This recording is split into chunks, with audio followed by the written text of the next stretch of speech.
When I decided to seek the presidency of this republic, I knew what the ills of our country were.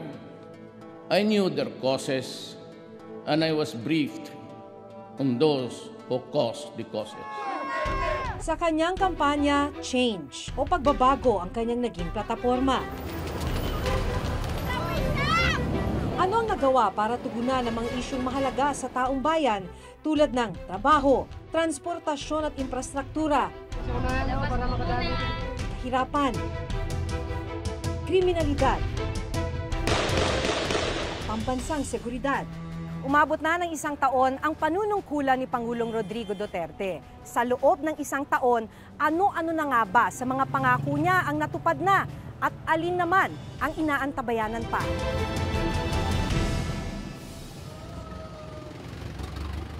July 2016, naabutan namin ang pamilya ni Mang Juanito Saga, 59 na taong gulang, habang nanonood ng unang SONA ni Pangulong Duterte. We will create an interagency committee. Hindi mahalaga ikaw yung SONA kapag ng tao lang mag-SONA. Maghahalaga talaga yung SONA nga, presidente magsalita. Abala noon sa pagbabasa ang anak ni Mang Juanito na si Annabel, 10 taong gulang. Nasasaktan po ako. Gusto ko sana may maliit kami na bahay matitiran. Kasi po, squatter lang kami. Ang harap niya noon, mabigyan daw sana sila ng disenteng tirahan. Dating magsasaka sa Bukidnon si Mang Juanito, pero gutom raw ang dinanas nila roon. Oo, mahirap sa amin. Dahil kahit isang tuka ka roon. Nagpe-pedicab siya noon para mabuhay ang kanyang 5 anak. Hindi ka magpadyak, di wala kainin sa mga anak mong baon pa. Mga araw-araw, padyak ka talaga, magsipag ka. Araw-araw, kain. Ano kainin mo kung di ka magsikap? May sakit noon ang kanyang asawang si Aling Julieta.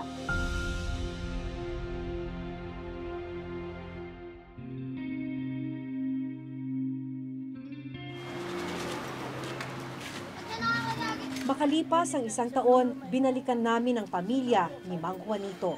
Sa kasamang palad, nanakaw ang pedicab na pinagkukunan nila ng kabuhayan.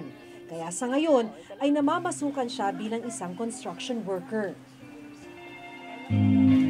Kung susumahin, 3,600 pesos lang kada buwan ang kanyang kita.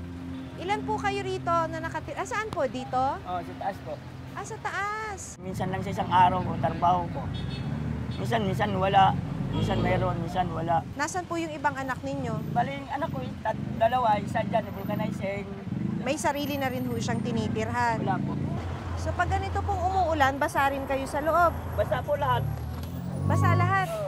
Walang ano? Wala po, wala. Tumutulog bubong kasi po eh. Si Annabel hindi pa rin nawawala ang pangarap na magkaroon ng maayos na bahay. Ano ang pangarap mo?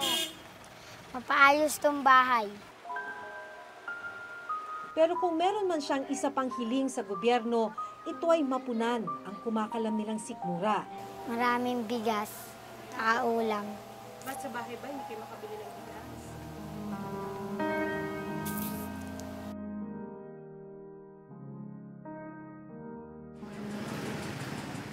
Katulong ngayon ni Mang Juanito ang kanyang 17 taong gulang na anak na si JR na nagtatrabaho sa vulcanizing shop. 200 pesos ang kita ni JR. Dahil madalas kapos, hindi na siya nakapag-aral. Hiling ni Mang Juanito na magkaroon ng magandang trabaho para matugunan ang kanilang pang-araw-araw na pangangailangan.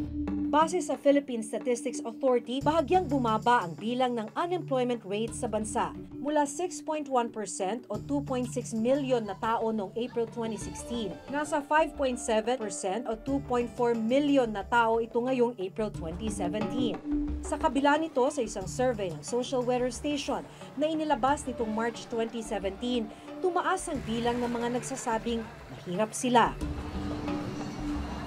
Mula 10 million families noong December 2016, umakyat ito sa 11.5 million families nitong March 2017.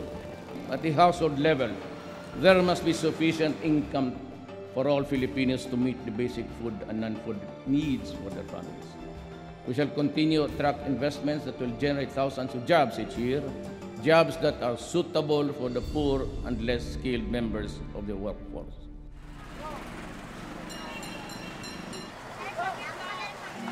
Nang gabing yon, bigay na ulam ng kapitbahay ang pinagsalu-saluhan ng pamilya ni Mang Juanito. Pagsugpo sa kahirapan ng isa sa binanggit ng Pangulong Duterte sa kanyang unang SONA. Isa rin ito sa ipinangako niya sa kanyang kampanya. What we want is genuinely to reduce the vulnerabilities of our people, build resiliency, and empower individuals and families and communities. The beneficiaries of Poor Peace shall be made to become independent and self-reliant after they have graduated. Isang tugon ng Administrasyong Duterte ang pagtataas ng pondo ng Pantawid Pamilyang Pilipino Program o 4Ps. Mula 62 billion pesos noong 2016, ginawa itong 78 billion pesos ngayong 2017. Ang general mindset natin, ang susolve nun ang gobyerno. Pero sa totoo lang, ang gobyerno ay hindi talaga magkakaroon ng siya lang ang solusyon. Kasi lalo na yan, kung ang poverty ay, ang kailangan mo ay source of livelihood, kasi kailangan may income ka, di ba? Isa sa mga benepisyaryo ng 4Ps ang pamilya ni Mang Juanito. Pero iniinda naman nila ngayon ang pagtaas ng presyo ng mga bilihin. Tipid talaga, kompleto tipid. Wala kang kikitain, mag-anong baon sa kanila, almusal nila, hapunan nila. Talagang 300 mo, kulang pa nga, itutusin. Mula 1.9% na inflation rate noong July 2016, nasa 2.8% ito ngayong 2017. Ang kahirapan ay, sa perception, ay tumaas.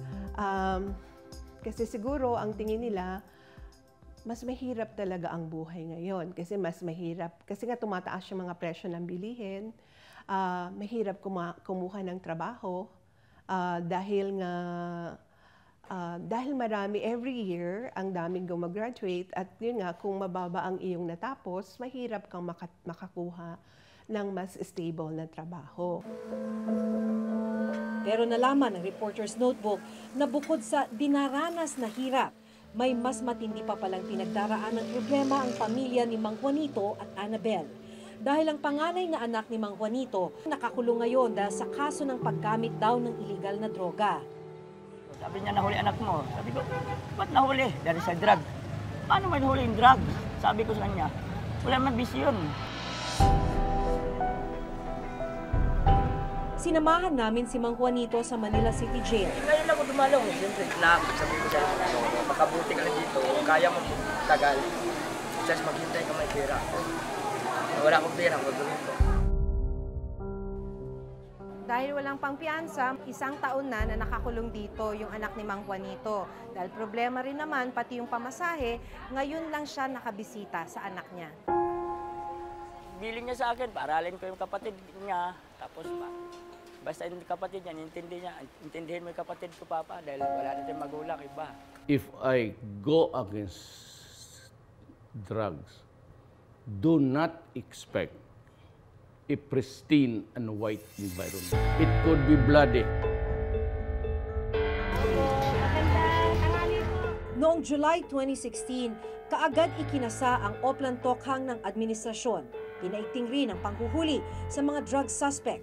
Sa datos ng Philippine National Police o PNP, mula July 1, 2016 hanggang June 13, 2017, umabot na sa 81,986 ang mga inarestong drug suspect. Pero hindi rin maitatangging naging madugo ang kampanya kontra droga ng administrasyon. Sa tala ng Philippine National Police, umabot na sa mahigit 3,000 ang mga napatay na drug suspect sa mga police operation dahil umano nanlaban. Magiging problematic itong issue nito kung kumagat ang issue ng killings. Kasi ang makita mo ito sa survey, around 80% ang suportado ang drug campaign, pero halos same number ang nagkukondina o ayaw ng killings. Karamihan dyan ng mga nagsusuporta, nagsasabi na kung may killing, hindi sila ganun kasuportado. Kung titingnan pa rin ang datos ng PNP, bukod sa mga napatay sa lehitimong police operation, higit na mas malaking bilang ang mga homicide cases under investigation. Nito lang nakaraang buwan, napatay habang nasa loob ng kanilang bahay ang ina ni na Annabel na si Aling Julieta. Nakabonet at nakatakip daw ang mukha ng mga suspect.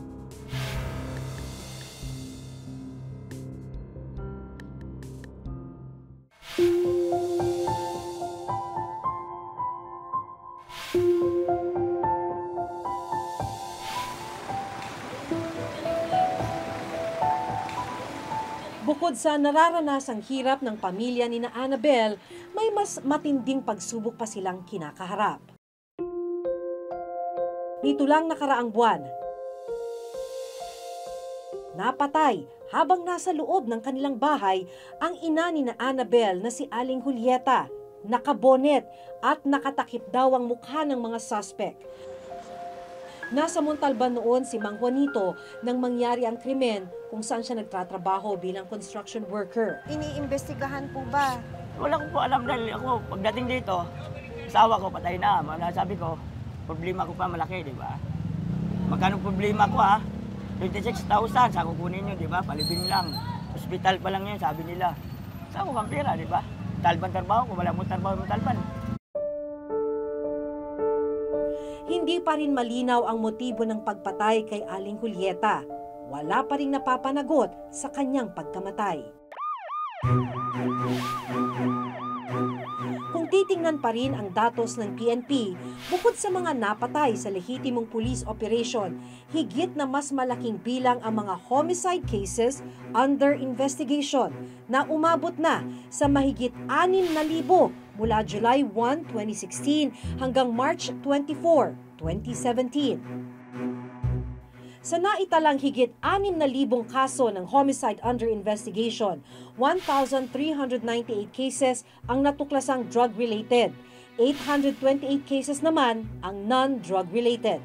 Pero kapansin-pansin rin ang malaking bilang ng mga kasong hindi pa rin matukoy ang dahilan o kung sino ang sangkot sa pagpatay. 3,785 sa bilang mismo ng PNP. May mga biktimang pinapasok mismo ng hitman sa loob ng kanilang bahay at doon pinapatay, gaya na nangyari sa ina ni Annabel na si Aling Julieta. May ilang napapatay ng tinatawag na mga riding in tandem o mga hitman na nakasakay ng motorsiklo. Ilang kaso ang nakunan pa ng CCTV. Kamakailan pinatutsadahan ni Senador Richard Gordon si General Bato de la Rosa dahil sa kawalan umano ng aksyon sa mga kasong ito. Babaguhin ko ng pangalan ni General Bato, pagka ganyan lalagyan ko ng gun. Batugan. Dahil ang lumalabas ang dami namamatay, wala silang ginagalaw. They will serve the President and this country better if they do their job. Sila lang talaga magaling, hindi kami magaling. Mahina klase kami. We were ready to accept that. Normal lang, tao lang tayo, medyo nabibigyan tayo despite sa wala tayong tulong, despite sa pagsusumikap ng pulis natin na malinis yung kalsada at maibalik yung safe environment sa ating mga mamamayan. Normal lang yan dahil you can't please everyone. To our police officers and other officials, do your job and you will have the unwavering support of the Office of the President.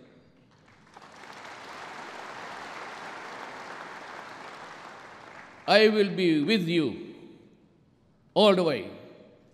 Abuse your authority and there will be a hell to pay.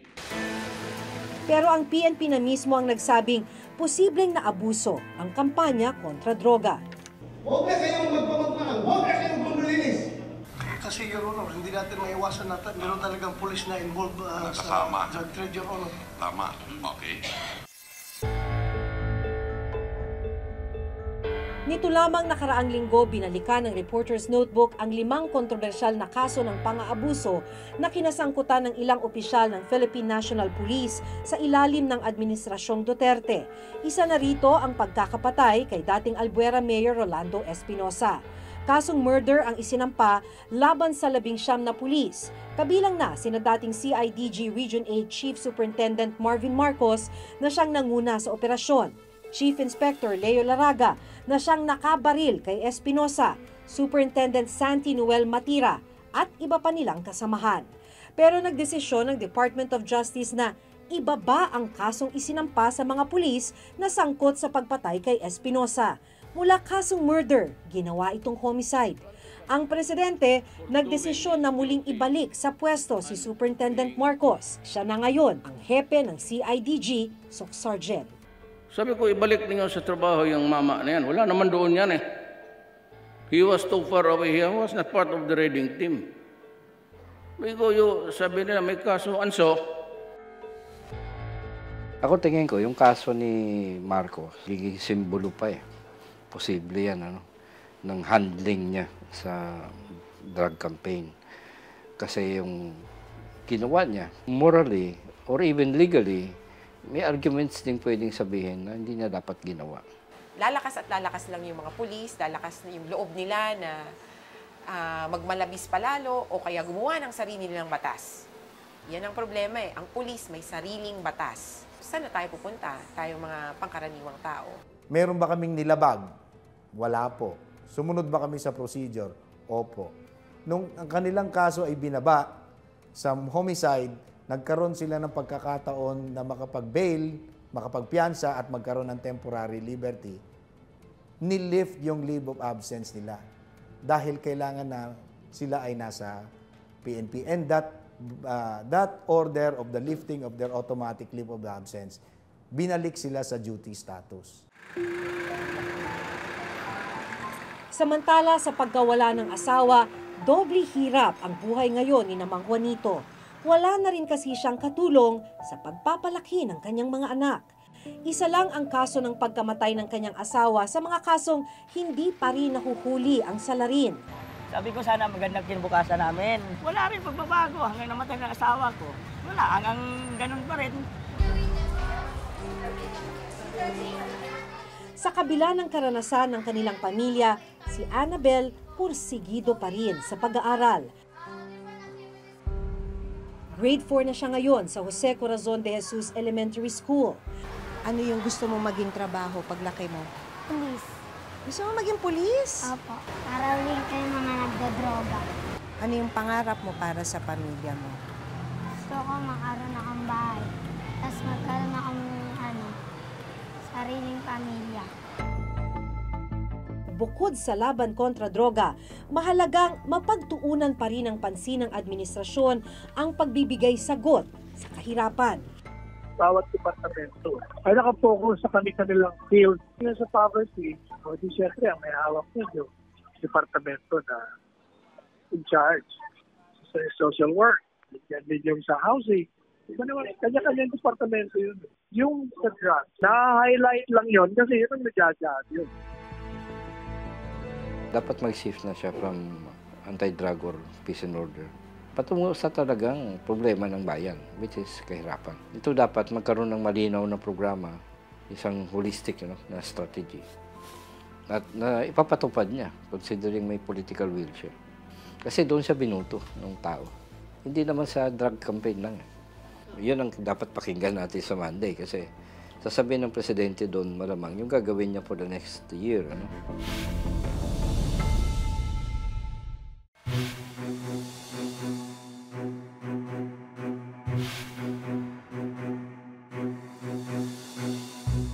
For those who have valid reasons to complain about graft and corruption, the gates of Malacañang will be open.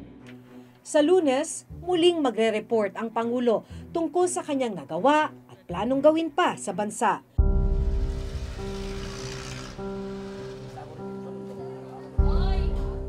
Umaasa pa ba kayo na giginhawa ang buhay, katulad ng mga ipinapangako sa gobyerno?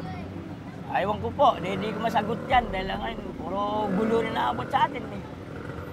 Puro gulo na. Ay, dati wala namang ganyan, ngayon di ba, puro gulo na.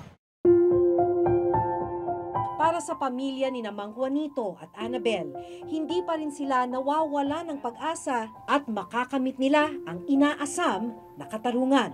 Hanggang sa susunod na Huwebes, ako si Maki Pulido at ito ang bagong dekada ng Reporter's Notebook.